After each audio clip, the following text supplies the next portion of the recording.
Hey, I'm Jody Vance. And I'm George Affleck. And it is time for UnSpun.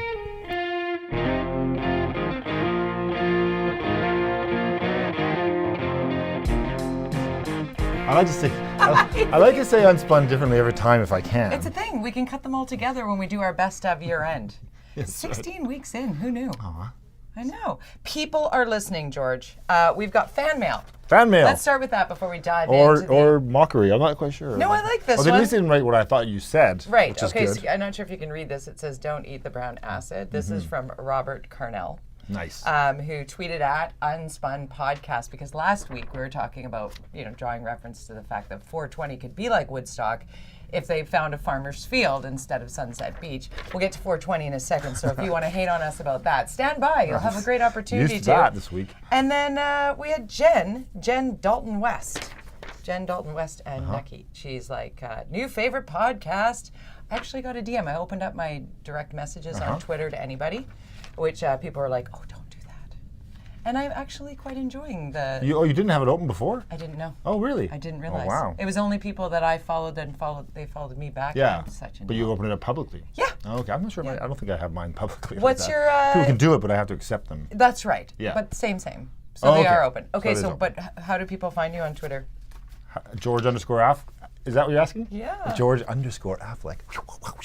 It's that time. At Jody Vance, Jody with a Y. But always follow at UnSpun podcast, because it's quite funny and snarky and cool, just like Amanda, our executive producer here.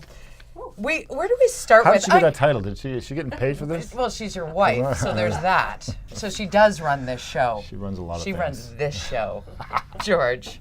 Can I ask you a Twitter question? To block or to mute? Yes. Do you block or mute? I don't block anybody. Nope. I mute a couple of people because they got what I thought was truly offensive.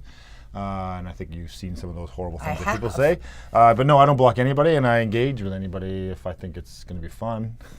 Do you check if somebody is troll-like? Do you look at their profile and go, you have 0 followers, you're a bot? I don't care. No? Because I think people are watching me. And so, because I have about 10,000 something followers, and I think people follow me for a reason, and when I engage with people, they jump in as well. And so sometimes even trolls can start interesting conversations. I agree with you on that one, because I have reacted to the trolls not necessarily how they expected. I kind of went, yes. How's your day? Like, I hope it gets better, because you seem a little mad. Yeah. And they kind of come around a little bit like, oh, okay, really? wait. And then they go back at it. Oh, well, unless I'm talking about 420. Yeah, that's been an interesting. Holy cow! Because I jumped in there, as you know, around last week's podcast, and Jody and the other Jody. Jody. The other Jody, not Jody Wilson-Raybould, Jody Emery, not Jody Vance, not Jody. There's a lot. Are you named after the kid from that TV show from the Buffy 60s? and Jody? Yeah, the boy. Yeah. No. Okay. Yes, but I got that was like a boy? that. Yeah, it was Buffy and Jody. I just thought they were both girls. No! Okay. George Affleck. I'm too young to remember that show. That's bullshit. Spin! I'm unspinning that. Older than me, George. I am a Okay, so lot let's go back older. to what we were saying. You Yes. got attacked. You legitimately were attacked. Yeah, because I was giving solutions to the problem and saying here are solutions, and to not to necessarily the 420 people, but to the city of Vancouver. Because I feel like the mayor really let the people down here and didn't take any kind of leadership role in this, and he just left it off to next year, which is an NDP thing. Hey, it's their fault. Next year, this time, we'll fix it down the road. Fix it now. We knew this was coming. I found that frustrating as a taxpayer. I found it frustrating that you couldn't get out in front of it a little bit. I'd like to see the mayor and city hall and city council as a whole get out in front of it now, so we're not talking about this in February of next year. Yes. Staring down 420 and going, we can't do anything about it. And I've given some solutions in the past. Yeah. One was the solutions related to stopping it, which I don't think there's a legitimate concern that this could get violent, right? With police and all that appearance of conflict that we don't want, especially in a movement that is water cannons and confetti cannons maybe. Yeah, that would. Whoa, dude. Yeah. They have that marijuana cannon that shoots smoke at this thing. It's crazy. Saw that. Anyways, but I think there are, and I've suggested that there is a couple of, why not do it outside the city? Why, there's big farmers' fields that we could do that. Or where Cavalia was. Cavalia, which right? is on the side of Cambie Street Bridge there. On the south Olympic east Village side there. Yep. It's like that little corner. Yeah. They said that's too small or too limiting, or there's not enough access, or I don't even know. Well, it's big enough for Cavalia, big enough for a bunch of other events. But they said 150,000 people were. That was not 150,000. No, this number, they need that. You know why? Because they want to get the funding. Because I think the city funding for grants for events bigger than 100,000 people, they get special extra grants. How many people go to the Celebration of Light? Well, they say 200,000, but I've heard actual counts of the audience downtown, like along there, is 65,000. And that's a lot of people. That's a lot of people, like but that's all the way along the beach from like... People don't really necessarily put their head around the fact that that's like all of BC Place Stadium on the beach. Yes. Like that's a lot of people. Like you go to a big That's why it's unbelievable that there's 200,000 people. Because when was the last time BC Place Stadium was sold out? I mean, that is the Olympics maybe? Yeah. And then we had the Olympics and the Paul Rogers McCartney. Arena. Sorry. Yeah, Paul McCartney maybe, yeah. Was that the stadium? Oh, and maybe, yeah. So I think did Coldplay? Who played there last time? Coldplay. I think they might have sold out. Yeah. But it's very unusual to sell 60,000 Right. But remember, seats. was it U2 when they had the new security measures? I'm digressing a little bit here, but at BC chaos. Place, and people were outside for hours. Yes. I just walked through the crowd, and of course you did. There was a hole. You're George Affleck _. I don't like lineups. No. Against lineups. And we'll get into gas stuff later in lineups. But anyways. We'll get to that. Yeah. But I want to stick with 420 for one more minute here because there were a couple things that I'd like to say that are positive, which I will probably still get attacked by the 420 people.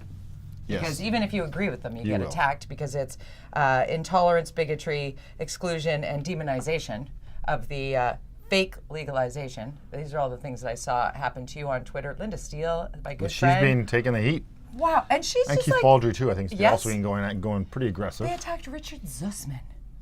They attacked... Finally. One of the nicest people in media, full stop. Like, nicest guys ever. And, I mean, the vitriol that was being thrown that way, I was like, stop now. It's making you look very bad. But now I'm seeing Linda posting, like, when do it comes back to your block question, and she's sort of... doesn't block people, and she's now going to start. But I don't know. I just say that's team block. Because I was like, maybe I'll get on team block, and then I thought no, because I like mute. Because if you block someone, they can wear it as a badge of courage, right? Look, these people blocked me. Yeah. But with mute, they have no idea, and they're just screaming into the void because you don't see it. You don't see it. But I do have similar mindset of you. Shocking that I want the conversation even if I don't agree with it, because that actually shows people reading that I'm not going to lose my.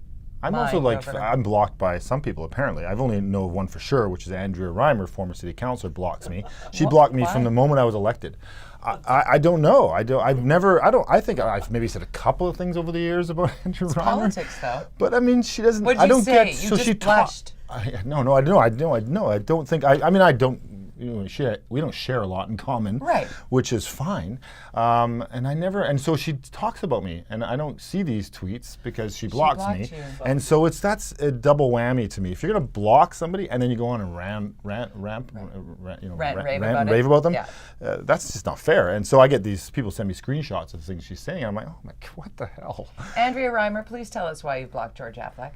Just tell us at UnSpun Podcast. You can just talk to me. Don't talk to me. Well, she can't talk to me. She blocks me. So, but she can unblock you because you can do that. I've sure. I'm put fine. people on In some mute, ways, I'm fine with and that. it's like this tweet is unavailable. You can view it though.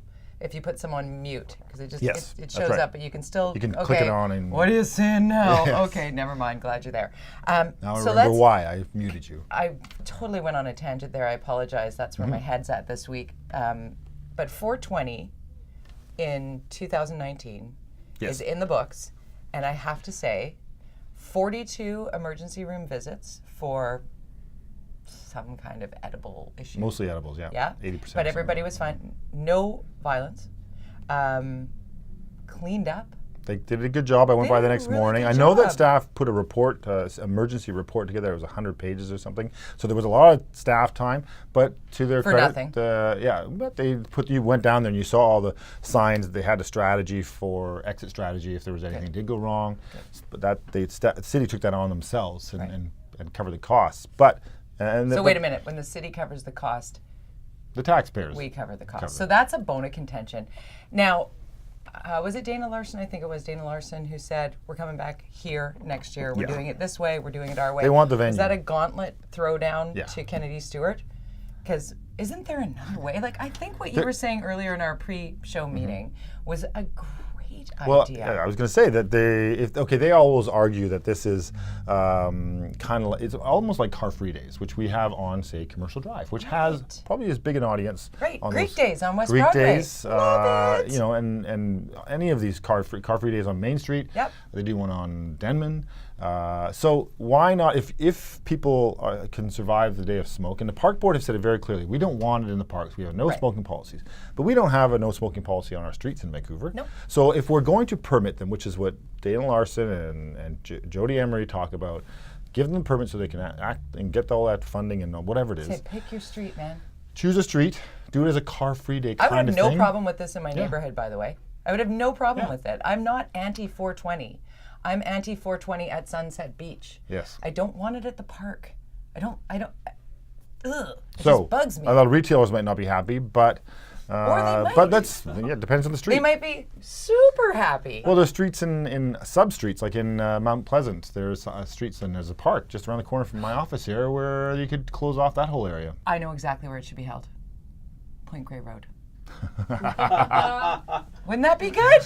It's blocked off. You don't even have to, worry about stopping traffic. There's boulevards. There's nice trees, grassy knolls. A lot of university professors down there who already are smoking pot. Right, but and they have been probably since support 1965. And they would probably be okay with it. And I also like the fact that it wrapped up pretty early. I got a lot of nice things to say about this year's 420, other than the fact that the minors that were there. They were there. That bothers me because there are some minors that don't know how to handle themselves once they leave there, and they could get into all kinds of trouble. And I mean well-being, not all kinds of trouble, like cause trouble. So there's a piece of that for me that's, as a parent, maybe I'm paranoid about that. See, I worked paranoid into a 420 conversation. Nice, very good. I know. But I live a few blocks away, and at 420 on 420, I could smell it. Like it came into Yaletown. Right. Into my, I was on the Was third that good floor. for you? No, well. I don't remember. I don't remember. But I'd prefer the waft of 420 scent than somebody next door on their patio smoking cigarettes 24/7. Yeah, because you also know that's never going to end. It's going to go away. Exactly. Every day they're going to be out there. Let's talk about the never-ending struggle with regard to gas prices. Gas prices. This is a hot topic, and I am a dunce. This is a wedge issue. I'm a dunce when it comes to this. I have forced you and Patrick, our hardworking producer behind the scenes here, to dumb this down for me. Because I'm looking at it, it's like, okay, there's this tax and this tax and this tax and this tax and this tax, and then the provincial government puts a tax on all of that. And all of that's true. Right. And there are. So and can't the provincial government give some relief without actually losing a ton of cash in the coffers? Because if the cost of gas goes up, all those taxes added on mean the provincial government's making this much more tax. Can't they look at what it was at $1 a liter and say, well, that's what we budgeted on? One option is to look at that revenue, but just trim it back a bit. But tax on. I mean, okay, sure. There are lots of ways that he's kind of backed off. He started saying he was going to look at this. He's kind of stopped talking about it. But the one area that they could we're talking about Premier John Horgan. Yes, the Premier John Horgan, reversing that decision on the carbon tax, which Gordon Campbell brought in, meant to be carbon neutral, like tax neutral, like there would be, so basically revenue neutral. So basically he promised to bring in this carbon tax to encourage industry and people to be more environmentally friendly and build industry that was environmental, right? And so stop the emissions and all that stuff. Right. So let me just wrap my novice head around this. So if somebody is producing something that causes waste, that causes garbage, or causes toxins GHGs, of some sort, greenhouse gas emissions mainly. So if those businesses took steps to rein that in, they would get a business tax break, a corporate tax break. No, not directly. The intention was that the carbon tax, he brought it in, and it was over a certain number of years it was brought in. It was 1% per year or whatever. Yeah. But then the other taxes would be reduced. So the amount of revenue coming into the province would not change. And that would be an incentive. That's what revenue neutral means. Yes, so there wasn't a cash grab. Anybody. Yeah. It was not a cash grab for the province like it is right now. For the federal program is a cash grab. When did that change?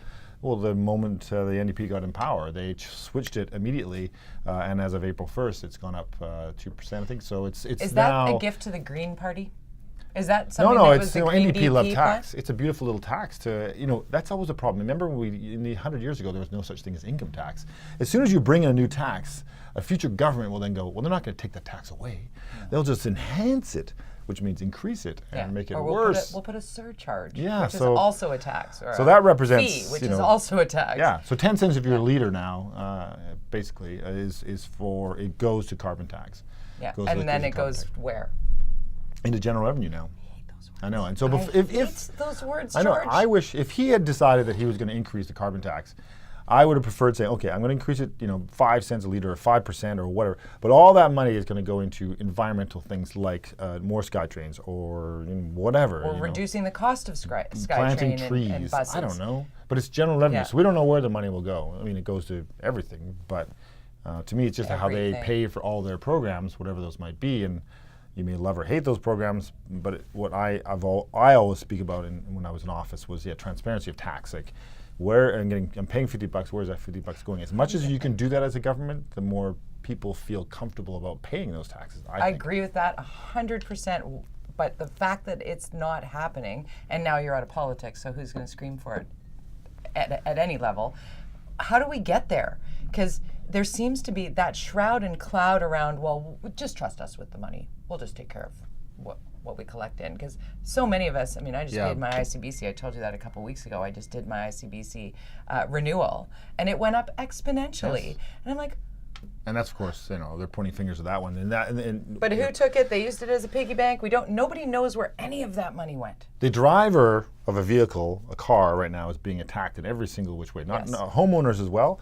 But this gas price, which is really out of his control, there are some tax potentials that he could do there, but he knows it's not going to be enough to make a difference. Right. This increase is related to a whole bunch of things. Part of it is his philosophy on the oil and pipelines, and there's some renovations happening of some of the refineries. Interesting timing. Yeah. So it's politics. It's 100% politics, and so. But it's really hurting people. Like, I'm very lucky that I can afford to fill my Prius $50. Imagine if you're driving in from Surrey every day to Vancouver and your cost of your gas is I just got a demotion. $1,000 a month, or you're a truck driver, and now your cost of running that business or getting to work has got up by 30 to 40% in a few months. That's crazy. But don't the NDP need the truck drivers? Don't the NDP need? They need the Valley. They need Surrey. Yeah. And those two, people who drive to work and people who drive trucks, they gave them a gift by taking the tolls away, which then they had to cover. There's a reason they had to increase taxes, because they had to pay for a multi-million-dollar toll that was actually a very effective green thing. And people were kind of getting used to it, frankly. Yes. They were kind of like, okay, well, I would have preferred that there was a toll, a lesser toll on the Portman Bridge, and a toll that existed for non-residents on the Sea to Sky Highway. Because we welcome millions of people to come skiing every year using that highway. They're not paying taxes in this province. I was just in Orlando. The tourists pay for everything. But there's a dollar, there's a dollar, there's a dollar. Instead of $3.50 or $2.75 this way and $2.75 that way for the people going to and from work. Seemed like a lot. Where you go New Jersey Turnpike every few kilometers or miles. Well, now it's all digital too. You don't need to. It's all. You don't get to toss the coins anymore, which was so fun back in the day. Throw the coins out the window. So pavement politics. That's what this is all about. And you know what? I think it's really if he doesn't get a handle on this, he's got to make some decisions, because this could cost him his government, I think. This is in gas, and bridges, and these are the things that get you elected and unelected. And this gas thing, it's out of his control now, and he doesn't. I'm sure he's sitting going, I don't know how to deal with this. But it's affecting everybody. And I really think of the people living but there's paycheck no simple to paycheck solution. that want to eat healthy food, and they go to the grocery store, and the avocados now $2.40 each. You're not adding avocado to your salad for $2.40 each because they cost that much to be trucked in. You just go, okay, no, pierogies it is. Not that there's anything wrong with pierogies. I love them, but the nutritional value of a pierogi is not that of an avocado. It's remarkable, and that's my food analogies, because I love to cook, and lived in a house where my mom. I look forward to my dinner and pierogies and avocados at your house. I will do that for you, George Affleck. Filling. I know. we must do that. We must break bread together as opposed to just doing so on Twitter, which you actually. Go ahead. No, I think that's this issue is going to be ongoing, and there's no simple solution unless he decides to loosen up his relationship with Alberta and loosen up his relationship with the oil and gas industry, and then you'll see some relief. You will see some relief at the pump. But will he'll lose he, all though? his environmental vote then too. Because there's that, he's and in a the bit fact of a that. pickle. Sorry, what was that? He's in a bit of a pickle. He's in a bit of a pickle. Which is also gone up in price, I believe. Yeah, all of it, everything. But what makes me wonder is, similarly to the housing crisis, the affordability crisis with how our housing market, real estate was used as basically a stock market, benefits to the government were the land transfer taxes and whatnot.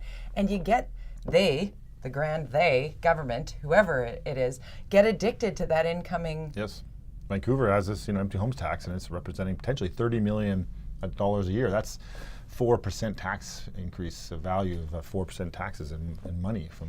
So might the government of today in British Columbia get addicted to the fact that they get a percentage based on the cost of fuel plus every other tax, and that's their number, instead of being used to it being this number down here? Like they might, well, we can't go down from here now. We know this is. Like it's just you don't go down. That's my point. Taxes very seldom go down. I mean, and the federal government's, this whole. Well, we see with the PEI election now we have another conservative government. There is a backlash happening against, and a lot of it is related to some decisions that were made related to the carbon tax and all these issues. These governments are getting in, saying enough is enough. But it looks like Trudeau is going to double down on the issue of environment to try and shut down the NDP. I think we picked the perfect time to launch an UnSpun podcast. I do. Bo and Ma. Okay, so good follow on Twitter, and I like to read along with some of the statements that are made. Yes. She's NDP MLA. Exactly. In North Van, I think. In North Vancouver, yeah. And she tweeted, BC Liberal tweets can be confusing, so let me translate this one for you. BC NDP friends and insiders equals 99% of BC. Rest of us equals BC Libs top 1% buds. Crushed by new taxes equals no more MSP, no EHT for 85% of BC businesses. Small business tax rate cut from 2.5% to 2%.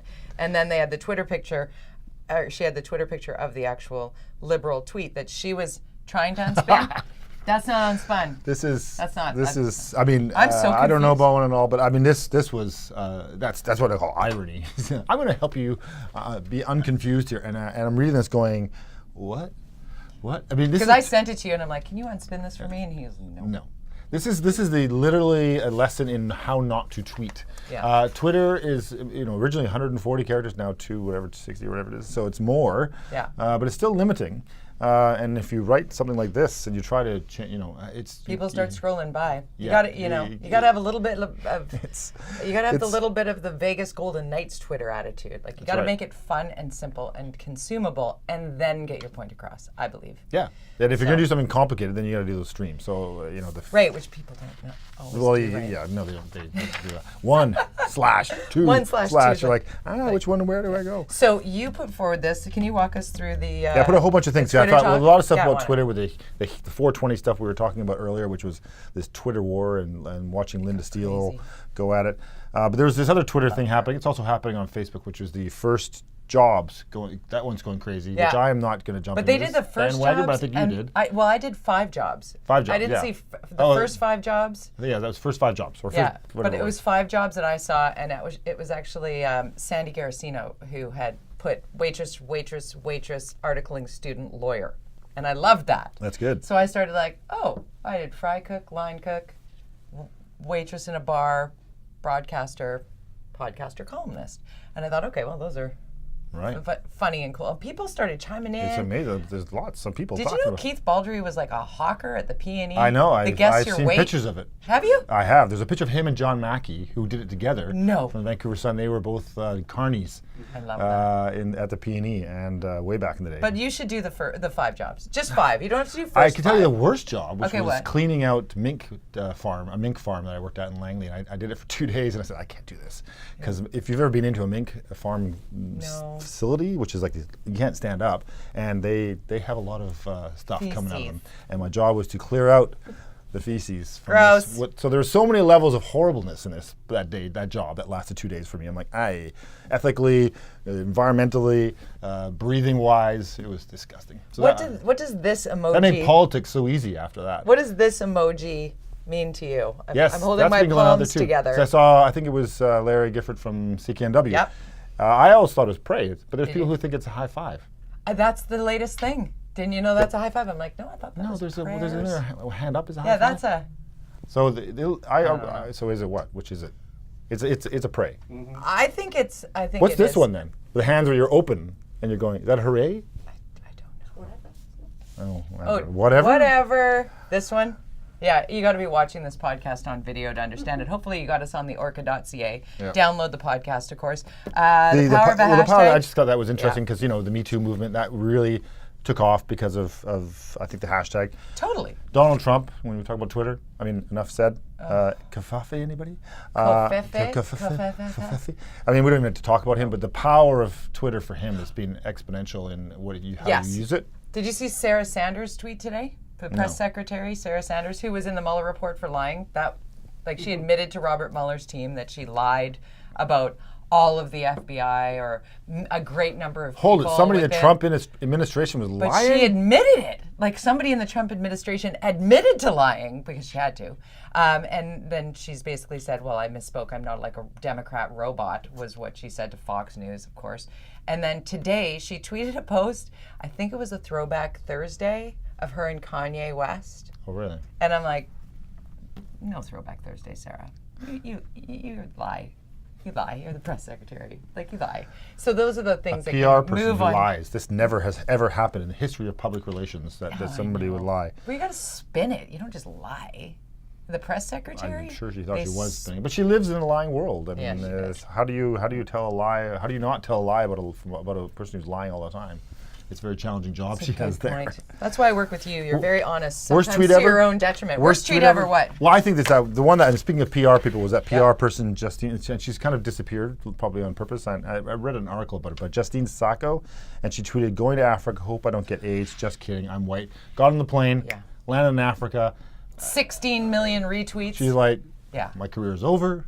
That's dumb. So it's dumb to think that. Never mind, put it out publicly. Like, what's going on in your head that you think that that's even remotely okay to say? Ever? She only had 140 followers at the time. She thought maybe nobody cares, but all my 440 friends are going to think this is hilarious. But it ended her career, and she's who knows where she is now. What's interesting about Twitter to me as a marketer in my agency is I don't use Twitter for Curve advertising. By the way. Curve Communications. Thank you very much for the plug. plug. Brought to you by.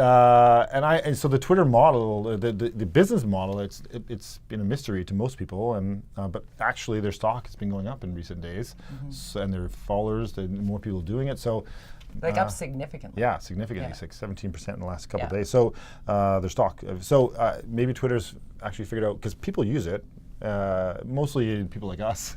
And at George _ Affleck, at Jody Vance, at the Orca.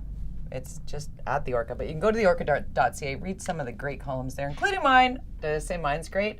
I don't know if you're going to agree with mine this week. Drinking on ferries, all good. I learned a lot about the fact that there's been booze on ferries on the northern routes for a long, long time. That's right. And pretty much every ferry and every really mode of transportation, like trains, planes, and buses. We were there in the summer, and our friends they were saying, "What? You can't have a beer?" Like they were. Yeah, you do. You got them in the England. cooler in the back of your car. Like this is not new. That's my childhood. My parents driving around, drinking their beers. Ooh. Right. And me in the back, standing up. Right. That's the 70s. Okay, so now on that visual of George Affleck riding in the back of a pickup truck, standing up, we will call it an episode 16 of UnSpun. Right.